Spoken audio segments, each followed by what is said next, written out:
তো রামচন্দ্র যখন বনবাসে গেলেন তখন লক্ষ্মণ মনে মনে চিন্তা করলেন, দাদার এই দুঃসময়ে দাদার পাশে থাকা খুব দরকার। আমি দাদার সেবা করার জন্য দাদার পাশে থাকতে চাই। কিন্তু মনে মনে আবার চিন্তাও করছেন যে আমি আমার স্ত্রী উর্মিলাকে আমি কি বলবো, তাকে কি বলে রেখে যাব। এভাবে চিন্তা করতে করতে তিনি মন স্থির করলেন আমাকে তো একটা কিছু করতেই হবে। তো তিনি স্ত্রীর কাছে গেলেন, উর্মিলার কাছে গেলেন। ভিতরে প্রবেশ করে উর্মিলার সামনে যেতে উর্মিলা বললেন, তুমি যেটা চিন্তা করেছো সেটাই হবে, তুমি কোনো চিন্তা করে না, আমি আছি, তুমি যাও, এদিকটা আমি সামলাবো, আমি দেখব, তোমার কোনো চিন্তা নাই, তুমি চিন্তা করে না। লক্ষ্মণ মনে মনে ভাবছে, আমি যেটা সংকল্প করলাম, মনে মনে ভাবলাম, সেটা উর্মিলা কিভাবে জানলো? এটাই হচ্ছে সহধর্মিনী। কোনো পুরুষ কোনো স্ত্রীর স্বামী যদি কোনো মহৎ কাজ, কোনো ভালো কাজে যায়, তাহলে স্ত্রীকে তার সহযোগিতা করা উচিত। এটা স্ত্রীর ধর্ম। পতি সেবা করাই হচ্ছে স্ত্রীর ধর্ম। পতিব্রতা এই জন্য নারীকে বলা। লক্ষ্মণ গেলেন বনবাসে, রামচন্দ্রের সঙ্গে গেলেন। কিন্তু লক্ষ্মণ তো দাদার সাথে থাকে, দাদাকে সেবা করে, কিন্তু লক্ষ্মণ কিছু খায় না। লক্ষ্মণ রাত্রে ঘুমায়ও না, সারা রাত দাদাকে পাহারা দেয়। এদিকে উর্মিলা কি করেছে, লক্ষ্মণ যখন চলে গেলেন দাদার সাথে, উর্মিলাও কোনোদিন একটি রাতের জন্যও ঘুমায়নি, কোনোদিন ঘুমাতেন না। উর্মিলা কি করতেন, একটি প্রদীপ, ঘরের ভিতরে একটি প্রদীপ জ্বেলে সেই প্রদীপ নিয়ে তিনি বসে থাকতেন। প্রদীপটা জ্বেলে প্রদীপের দিকে তাকিয়ে তিনি বসে থাকতেন, লক্ষ্মণের চিন্তা করতেন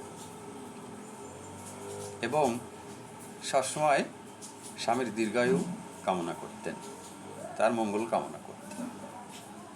কি আশ্চর্য, একটি রাতের জন্যও তিনি ঘুমান। তারপরে একদিন বনবাসে লক্ষ্মণ অসুস্থ হলেন। যখন লক্ষ্মণ অসুস্থ হলেন তখন হনুমানজি ওই যে সঞ্জীবন বুটি নিয়ে যাচ্ছিলেন, অযোধ্যার পথ দিয়েই যাচ্ছিলেন। যেতে যেতে একদিন ভরত লক্ষ্য করছেন যে কে যেন একজন রাক্ষসের মতো হবে, রাক্ষসই হবে, উপর দিয়ে যাচ্ছে। তো ভরত কি করেছে, তীরবিদ্ধ করেছে। হনুমান যখন তীরবিদ্ধ হয়েছে তখন যন্ত্রণায় কাতরাচ্ছে এবং রাম রাম রাম রাম বলে ডাকছে। হনুমানজি নিচের দিকে আসছে, আস্তে আস্তে নিচের দিকে আসছে। ভরত লক্ষ্য করছে। যখন প্রায় নিকটে চলে আসছে তখন ভরত লক্ষ্য করলো যে হনুমানজি কাতরাচ্ছে যন্ত্রণায়, কিন্তু তার মুখ থেকে রাম নাম শব্দ উচ্চারিত হচ্ছে, রাম নাম শব্দ উচ্চারিত হচ্ছে। তখন ভরত চিন্তা করলেন এ তো রাম ভক্ত। তখন আস্তে আস্তে হনুমানজি নিচে আসলেন, ভরত গেলেন হনুমানজির কাছে, সমস্ত সব কথা শুনলেন। হনুমানজি ও সমস্ত সব কথা খুলে বললেন। বলার পরে ভরত কি করলেন, উর্মিলাকে ডেকে নিয়ে আসলেন যে আমার দাদা লক্ষ্মণের এই বিপদ, আমি উর্মিলা বৌদিকে ডেকে নিয়ে আসি। ডেকে নিয়ে আসলেন। উর্মিলা মুখে একটা আলাদা রূপলাবণ্য রয়েছে, মুখটা মৃদু হাসি। তিনি কোনো চিন্তা করছেন না। তখন ভরত জিজ্ঞাসা করছেন যে আপনার এইরূপ চিন্তার কারণ কি?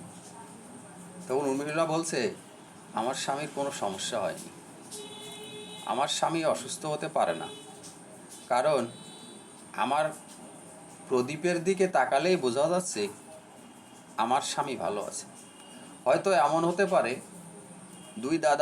দুই ভাই বনবাসে গেছে, হয়তো রামচন্দ্র তার লীলাবিলাসের জন্য লক্ষ্মণকে তার কোলে মাথাটা রেখে তাকে একটু বিশ্রাম করার সহযোগিতা করছে। কি আশ্চর্য!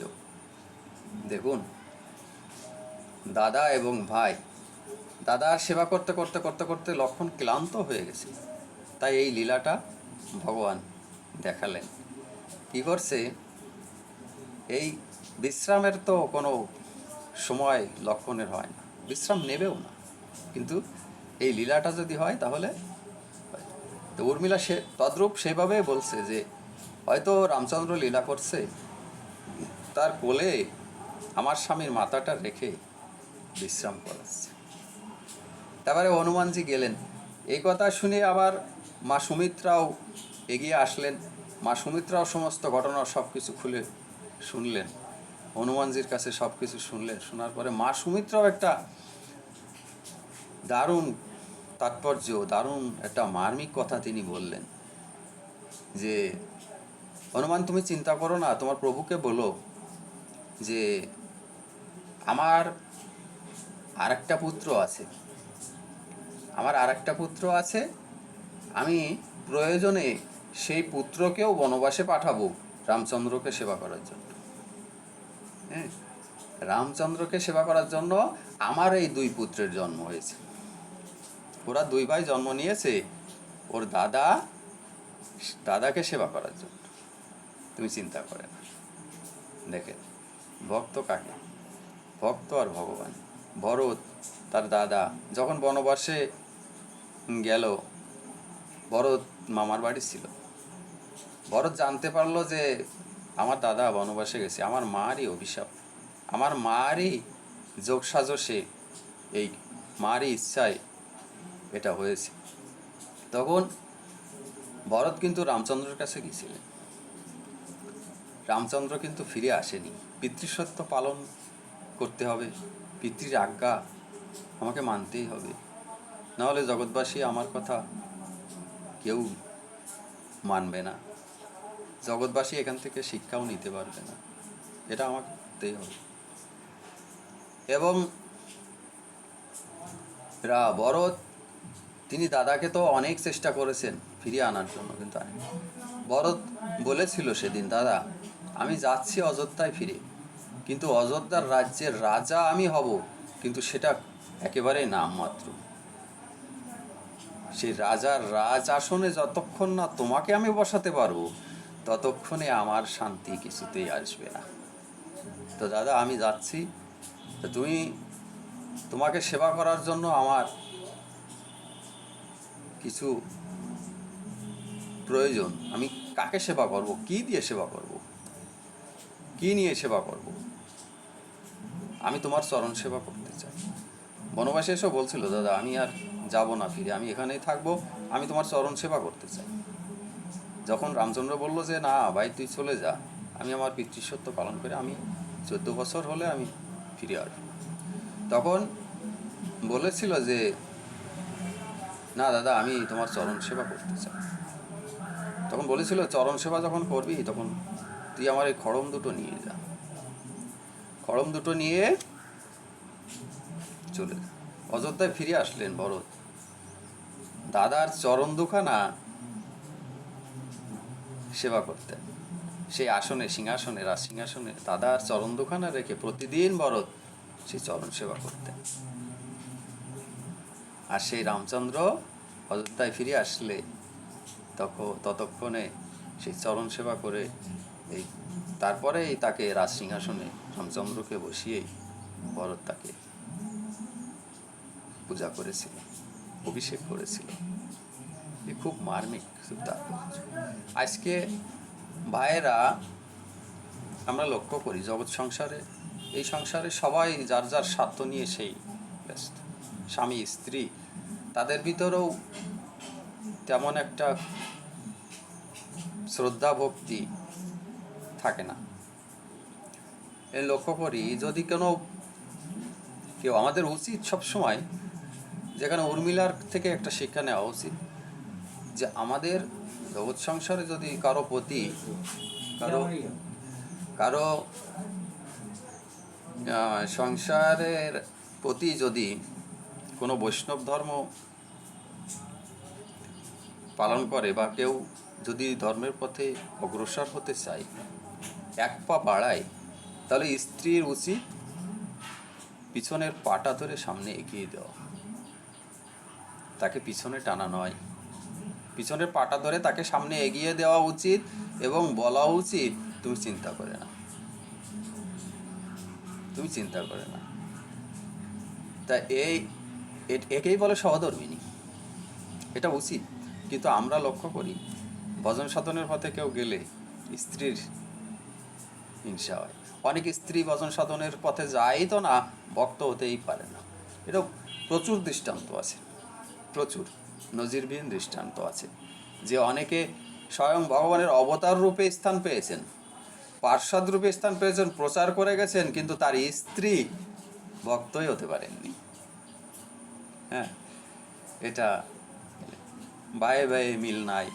3 ভাই 4 ভাই 5 ভাই, আমরা একই মায়ের পেটের সন্তান, কিন্তু 5 রকমের হয়ে যায়, স্বার্থ নেই। বাবা মাকে ভাগ করি, বাবা মা জগৎ সংসারে থাকে, পিতামাতাকে ভাগ করি, আমি পারবো না একা টানতে, ও বলে আমিও পারবো না, ও বলে আমিও পারবো না।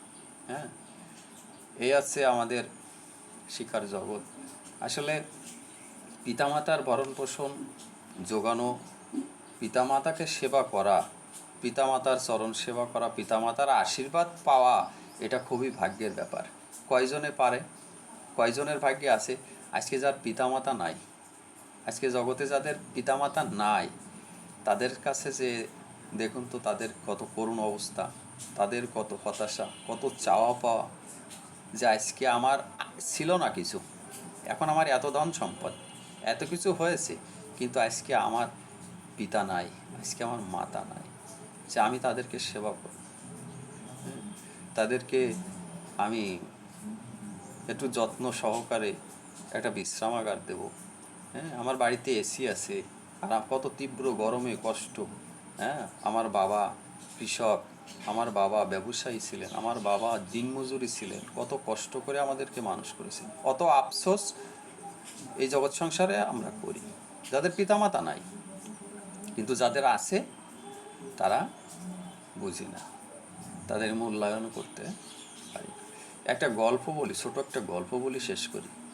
সেটা হলো, দেখেন, এক পিতার 2 ছেলে, 2 সন্তান। তা 2 ছেলে মানুষ করেছে, সুশিক্ষায় শিক্ষিত করেছে, লালন পালন করেছে, ভরণ পোষণ যোগাইছে, প্রচুর পরিশ্রম করে সন্তান 2কে মানুষ করেছে। কিন্তু সন্তানরা বড় হয়ে গেছে, চাকরিজীবী হয়ে গেছে, আসে সংসারে, আসে খায় দায়, চলে ফিরে, তাদের স্ত্রী পুত্র সবাই আছে। কিন্তু সেই 2 ভাইয়ের বাবা মা যেন একটা বোঝা হয়ে দাঁড়িয়েছে। তো ইতিমধ্যেই মাটা চলে গেলেন, এখন থাকলেন বাবা। বাবা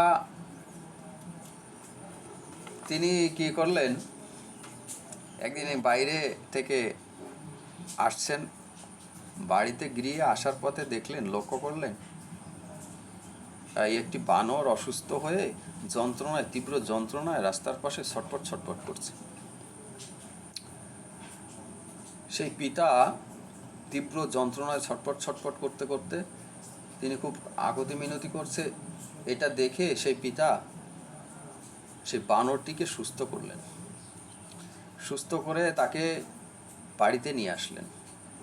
বাড়িতে নিয়ে এসে তাকে যত্ন সহকারে তাকে স্নান করানো, তাকে সময় মতো খাবার দেওয়া, তাকে নিয়ে খেলা করা, এভাবে বেশ কিছুদিন চলতে লাগলো। কিন্তু ওই যে 2 সন্তান, বাবার এই কর্মকাণ্ড কিছুতেই আর ভালোভাবে দেখছে না।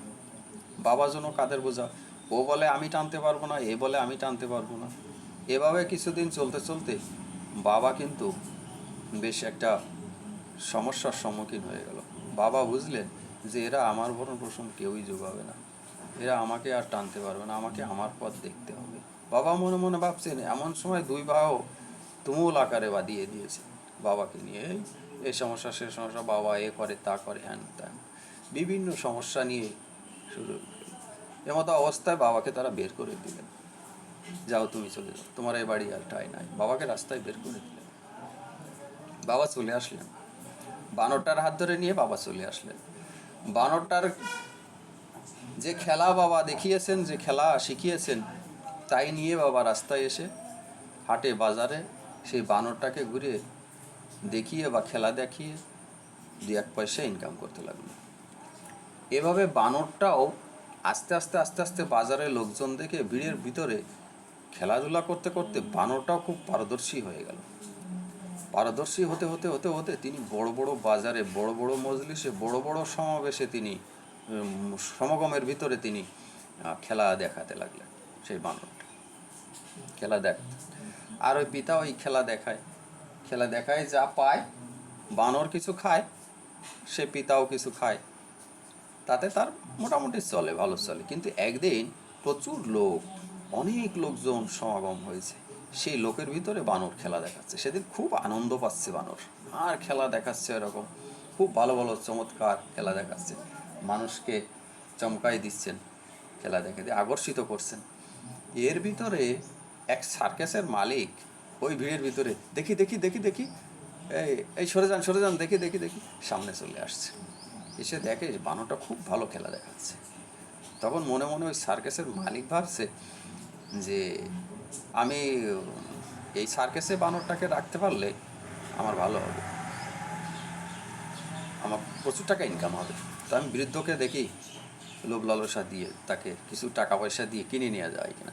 তো বৃদ্ধকে বললেন, তো বৃদ্ধ তো রাজি হয় না। তারপরে বললেন, ঠিক আছে, আমি আপনার ভরণ পোষণ ব্যবস্থা করবো, ভালো থাকার ঘর দেবো, খাবার দাবার ভালো দেবো, আমি আপনাকে খুব যত্ন করবো, বানরটা নিয়ে আপনি আমার সার্কাসে চলেন। তো গেলেন, সেই বানরটার সার্কাসে নিয়ে গেলেন। তারপরে কি করলেন, সেই সার্কাসে সেই খেলা দেখাতে দেখাতে সার্কাসের মালিকও সেই বানরটাকে নিয়ে অনেক টাকা পয়সা ইনকাম করতে লাগলো। ভালো সার্কাসে ভালো খেলা টেলা, ভালো ভিড় জমতে লাগলো, অনেক দর্শক হয়। তারপরে আস্তে আস্তে এই সংবাদ শুনে ওই 2 সন্তান একদিন ওই সার্কাস দেখতে গেছে। এই সার্কাসের খেলা হচ্ছে, ভালো খেলা দেখাচ্ছে, তখন ওই 2 ছেলেও যায় সার্কাস দেখতে। তখন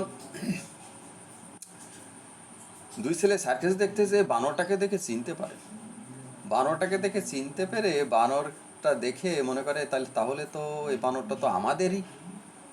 আচ্ছা, এই বানরটা তো আমাদের থাকলে আজকে তো আমাদেরও মুখটা উজ্জ্বল হতো, আমাদেরও তো এত টাকা পয়সা হতো, ইনকাম হতো। তাহলে আমার পিতাও কি এখানে, দেখি খোঁজ নিতে হবে। সার্কাস শেষ হয়ে গেল, বানরটা নিয়ে গেল সার্কাস ভিতরে। ওরা কি করেছে, 2 ভাই ভিতরে প্রবেশ করেছে, ভিতরে প্রবেশ করে মালিককে খুঁজে বের করেছে। মালিককে খুঁজে বের করে সার্কাসের মালিকের সাথে কথা হয়েছে। মালিকের সাথে কথা হওয়ার পরে তারা বুঝতে পেরেছে যে আমার পিতা তো এখানে খুব আদর যত্নেই আছেন, ভালোভাবেই আছেন। তখন কি করেছে, যে পিতার সঙ্গে দেখা করেছে। পিতার সঙ্গে দেখা করে সেই পিতাকে বলছে যে আমরা বানরটা নিতে আসছি, বানরটা আমাদের দিতে হবে, তুমি এখানে থাকো কিন্তু বানরটা আমাদের দিয়ে দাও। 2 সন্তান, বানরটা আমাদের দিয়ে দাও। তখন বানরটা কি দেয়, বলে আমার তো বানর তো আমার আর নাই, বানর আমি সার্কাসের মালিককে দিয়ে দিয়েছি, তো দেখ যদি দেয়। সার্কাসের মালিককে বলেছে, সার্কাসের মালিককে বলছে তোমরা তো চরম বেয়াদব, তোমাদের স্পর্ধা খুব, তোমাদের পিতা এখানে আছে, আর এই পিতাটাই বানরকে খেলা শিখিয়েছে, যার কারণে আজকে আমার এত কিছু। আর সেই পিতাকে এখনো এখানে রেখে তোমরা বানরটাই নিতে আসছো, এই তোমাদের মানুষ করেছে, এই তোমাদের শিক্ষা দিয়েছে। তা ওই তোমাদের মানুষ না করে বানরটারে যদি আরো 2টো বানর মানুষ করতো তাহলে ভালো হতো। হ্যাঁ, তারপরে কি করলেন? তারা তো বেমুখ হয়ে ফিরে আসলেন, পিতাকেও নিয়ে আসতে পারলেন না, পিতাও আসলেন না। তারপরে অনেক বেমুখ হয়ে ফিরে আসলেন। আর সেই সার্কাসের মালিক সেই বৃদ্ধকে তিনি বিদেশে নিয়ে গেলেন। তার চোখটা ভালো দেখতে পায় না, বিদেশে নিয়ে চোখের চিকিৎসা করালেন, চোখ ভালো করে নিয়ে আসলেন। এবং বৃদ্ধ তখন ভালো হয়ে যাওয়ার পরে কিছুদিন পরে সন্তানের টান, তো পিতার সন্তানের প্রতি একটা আলাদা টান থাকে, মায়া মহব্বত থাকে। পিতা চলে আসতে চাচ্ছে, বাড়িতে আসবে, খুব ছটফট করছে, মনটা খুব চটন, চলে আসবে। তখন পিতা কি করেছে, যে আসবে, সার্কাসের মালিককে বলছে যে আমি আর থাকতে পারছি না, যাই দেখি আমার সন্তানের কি করছে। তখন মালিক বলছে যে আপনি আর কখনো যেতে পারবেন না, আপনি আর কখনো যেতে পারবেন না, প্রয়োজনে আরও প্রচুর অর্থ আপনার পিছনে ব্যয় করবো। আমি আমার পিতার স্নেহে, পিতার শ্রদ্ধায় আমি আপনাকে লালন পালন করব, বাকি জীবনটা আমি আপনার ভরণ পোষণ যোগাবো, আপনাকে সেবা করব, আপনি আর কখনো যেতে পারবেন। তো এই হচ্ছে বর্তমান অবস্থা। সন্তান, ছেলে মেয়ে মানুষ করে, টাকা পয়সা খরচ করে, পিতামাতার যে করুণ অবস্থা। অর্থাৎ সুশিক্ষায় শিক্ষিত হয়ে সে সন্তান যতই শিক্ষিত হোক, যতই অর্থবিত্ত হোক, যত টাকা পয়সা ধন দৌলত, তাদের মান সম্মান হোক, কিন্তু সেই সন্তান যদি শ্রদ্ধা ভক্তির অতিমতি না জানে, সেই সন্তান থেকে বনের পশু অনেক ভালো, বনের পশু। জয় জয়।